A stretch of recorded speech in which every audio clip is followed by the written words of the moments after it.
اچھا، یہ نا ایک حدیث مبارکہ ہے آقا علیہ الصلوۃ والسلام کی، اور بڑی پیاری حدیث مبارکہ ہے، بڑی ایمان افروز ہے۔ آپ اس کو سماعت فرمائیں گے، یقیناً آپ کا ایمان تازہ ہو جائے گا۔ حضرت ابو ہریرہ رضی اللہ تعالیٰ عنہ راوی ہیں اس حدیث مبارکہ کے۔ وہ ارشاد فرماتے ہیں کہ آقا علیہ الصلوۃ والسلام نے ایک دن ہمیں 7 آدمیوں کا ذکر فرمایا۔ آقا علیہ الصلوۃ والسلام نے، وہ 7 افراد بڑے خوش نصیب ہوں گے، بڑا ان پہ اللہ رب العزت کا فضل خاص ہوگا، ایسے 7 شخص بڑے خوش نصیب۔ فرمایا کہ ان 7 افراد میں سے، اشخاص میں سے پہلا جو آقا علیہ السلام کی ذات برکات نے ارشاد فرمایا کہ وہ امام عادل، عدل کرنے والا امام، ہر معاملے میں عدل کرنے والا۔ اگر کوئی دنیاوی لین دین کا معاملہ آ گیا، کوئی رشتہ داری کا معاملہ آ گیا، کوئی صلح کا کوئی کیس، ٹھیک ہے نا، کوئی ڈسپیوٹ، کوئی معاملہ، ٹھیک ہے نا، تو اس معاملے کو اس نے سنا، فریقین کے دلائل سنے، اور دلائل سننے کے بعد اس نے قرآن و سنت کی روشنی میں اس فیصلے کا عدل کر دیا، اس معاملے میں انصاف کر دیا۔ امام عادل، پہلا عدل کرنے والا امام۔ اور اس کے بعد آقا علیہ السلام نے ارشاد فرمایا کہ وہ شخص جو اپنے رب کی عبادت کرتے ہوئے جوانی کو پہنچا،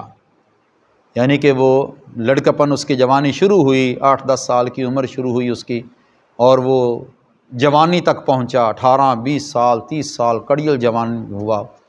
اور جوانی میں اس کی اس طرح گزری کہ وہ جوانی میں اپنے جسم کو، اپنے سر کو اللہ تعالیٰ کی بارگاہ میں وہ سر بسجود رکھتا، اللہ تعالیٰ کی عبادت کرتا۔ اس کی جوانی نیک اعمال کرتے ہوئے گزری، اللہ کی عبادت کرتا، وہ نماز کا اہتمام کرتا، حلال حرام میں تمیز کرتا، حلال روزی کھاتا، آنکھوں میں حیا رکھتا۔ اس کی جوانی بے عیب گزری، عبادت گزار گزری جوانی اس کی۔ ایک وہ آقا علیہ السلام نے جس کا ذکر فرمایا۔ اور تیسرا آقا علیہ السلام کے ذات برکات نے ارشاد فرمایا کہ تیسرا بندہ وہ جس کا دل مسجد میں لگا رہتا تھا، ایک نماز پڑھ کے نکلتا، دوسری نماز کا انتظار کرتا رہتا کہ کب اذان ہو اور حی علی الصلاح، حی علی الفلاح کی آواز میں سنوں تو فوراً اللہ تعالیٰ کی بارگاہ میں حاضر ہو جاؤں۔ تو وہ آدمی جس کا دل مسجد میں لگا رہا، وہ بڑا خوش نصیب ہے۔ اور اس کے بعد آقا علیہ السلام نے ارشاد فرمایا کہ وہ 2 آدمی جو ایک دوسرے سے محبت کرتے ہوں، ایک دوسرے سے محبت کرتے ہوں، اور محبت کرنے کا مقصد ان کا صرف اور صرف اللہ رب العزت کی رضا ہو،